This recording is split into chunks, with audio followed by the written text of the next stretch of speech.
Hi guys and welcome back to my channel, and if you're new here, welcome and thank you for popping along and seeing what I'm about. Don't forget to hit that subscribe button obviously, and yeah.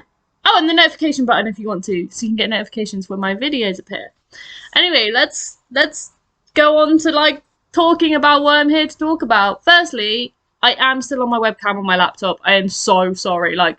If this content is crap, I'm sorry. I need a camera so badly.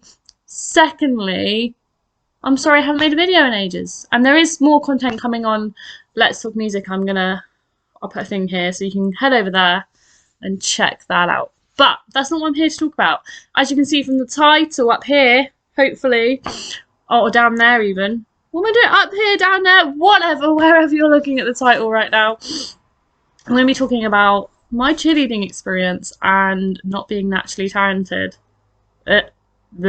Or even major, a little bit talented at it. I'm really not that talented. Okay, so everyone who knows me personally knows I am cheerleading crazy. I'm talking all-star cheerleading, like competitive cheerleading, crazy. Love it. I've loved it from the minute I started. I just love it.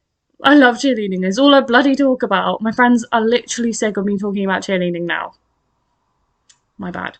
But did you know that I'm not naturally talented at it, and I'm not even a little bit talented at it, actually.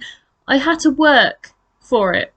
Every single spot that I've ever been given on a cheerleading team, I've worked and worked and worked and worked to the point that I was always really bad at the start of learning something, and I'm better now, but I'm still never going to be up here.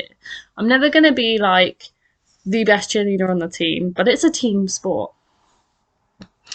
And I want to talk about that a little bit because no one talks about it. No one talks about the person that comes along who really struggles.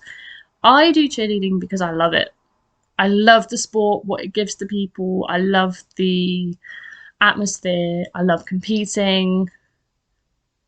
I don't do it because I'm good at it. It wasn't the thing that I was born to do.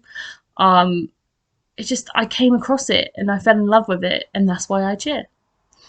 And I really have to thank coaches that have seen that in me. I've had some amazing coaches over the years who have really seen that I'm in it because I love it and I'm dedicated to it. And that's why they've let me keep coming every week and put me on a team and let me compete. Because without coaches like that in the world, cheerleading wouldn't have been possible for me. Because I really, really am honest when I sit here and I say, I'm not that talented at it. And still to this day, people give me a compliment, and I don't know whether they're giving me a compliment on my cheerleading because they are not in the sport themselves. They don't understand that what they see me do isn't actually that great, or if they are trying to be nice to me or trying to big me up and make me feel better so I can get better and get more confident. Or I don't know, or if they're being genuine. And I see the development that I made. And I sort of made this video, one, to open up about it because I don't talk about it enough. And two, there might be other people out there who do cheerleading through pure love, but they're not that talented at it. And I think it's okay to say that. I used to beat myself up.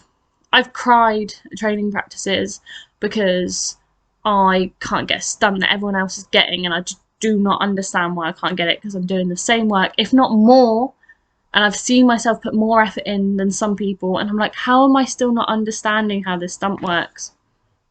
And I just don't, and I just can't get it. And I've had to walk out. I'm getting emotional. I've had to walk out cheer sessions in tears because I am not good at the one thing I love.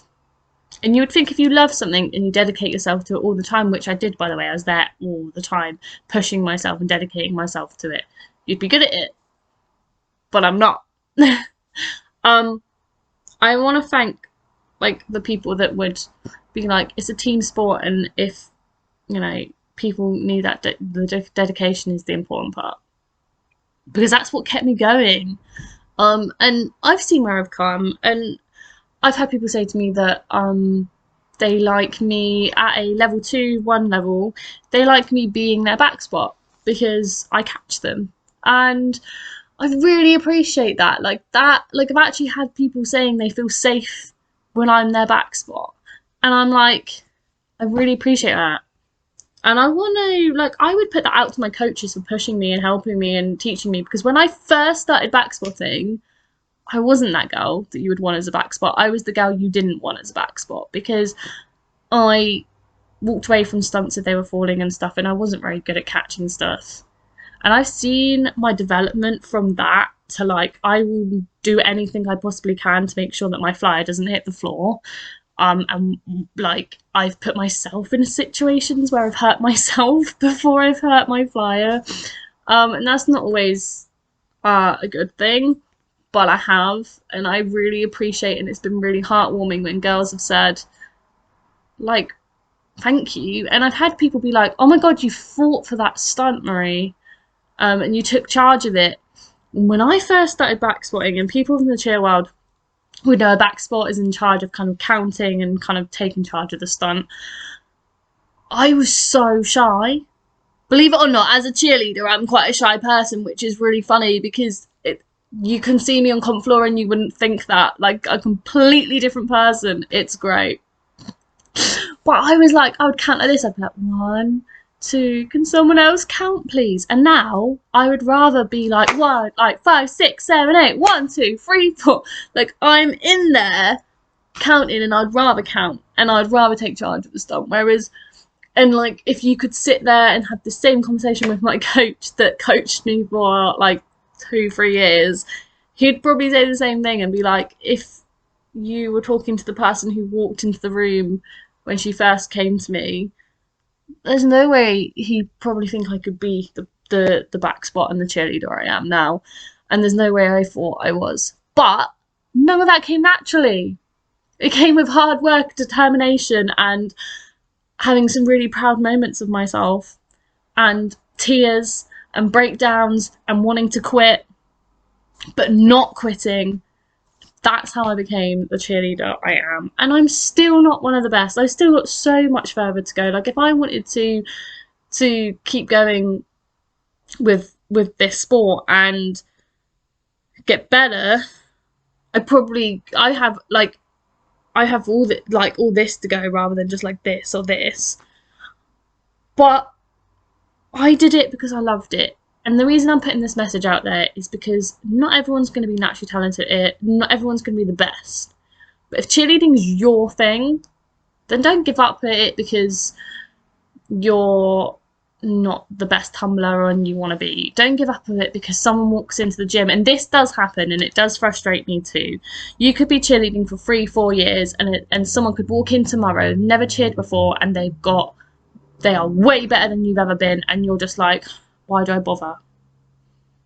And I think that all the time because I go, the amount of times I've said to people, I'm only on level 1, I'm only on level 2, and they look at me like, why does that matter? Like, truth is, it doesn't matter.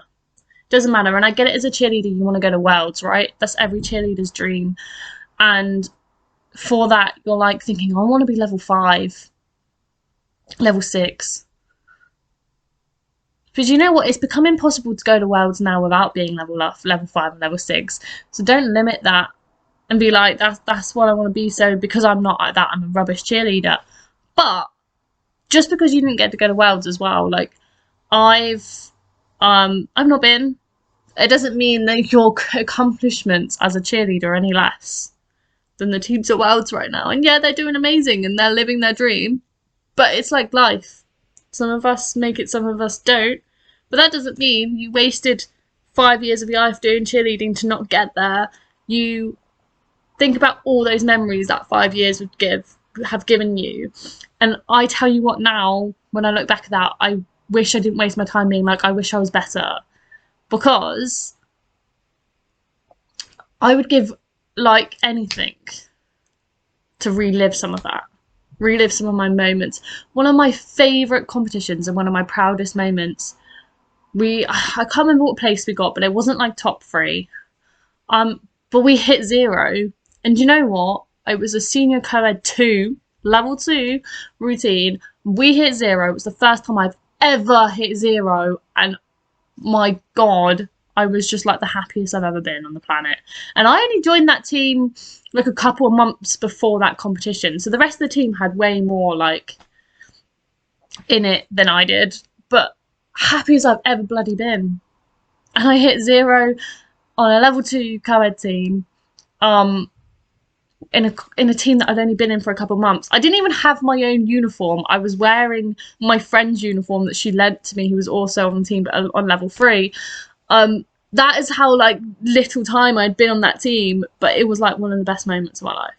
So don't think of it like that. And big up the non-naturally talented cheerleaders who work really, really hard. And I'm not saying that naturally talented cheerleaders don't work hard, because you guys have to work hard as well to get where you are. And I'm proud of you, and I think you're amazing. And if it wasn't for you, the sport wouldn't be as big as it is.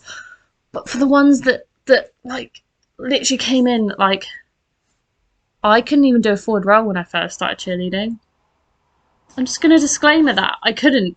I worked really, really hard on my forward rolls, and that might sound really pathetic to some people, because when I first started learning to do a forward roll, I was like 14. But I'm putting this out there so you guys feel better, and I worked so damn hard because I didn't care what everyone else thinks. I did care when I got a bit older, which is funny.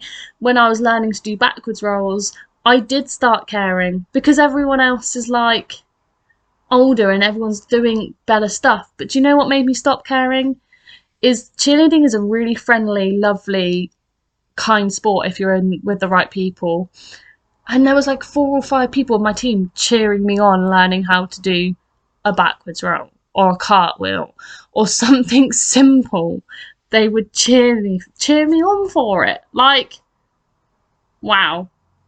I used to think that I would worry about it until then. And it was recently I learned to do a dive roll, like properly. I thought I had it before, but like proper dive roll, an open gym full of cheerleaders that I didn't know that cheered me on. And that is why I love the sport. And that's all I've got to say, really. And if you ever think that you are doing really badly because you can't do something, level 1 cheerleading isn't easy, by the way. I've nearly competed at level 1 twice, nearly competed level 1. It's hard. So don't sit there and be like, I'm level 1, so this is crap. Because do you know how hard level 1 is? I would take level 2 over level 1 any day. But in the world of cheerleading, level 2 is better than level 1. But level 1 is difficult. So don't feel like that. And to those cheerleaders who walk into the gym and are basically level 5 from the minute they walk in, well done you. Like, if that's what you can do, great on you. But we're not all built like that, and that's okay. So thank you for watching. I kind of babbled on at you for like 13 minutes apparently. I hope the content's good. But yeah, thank you for watching, and keep subscribing, keep watching, keep following.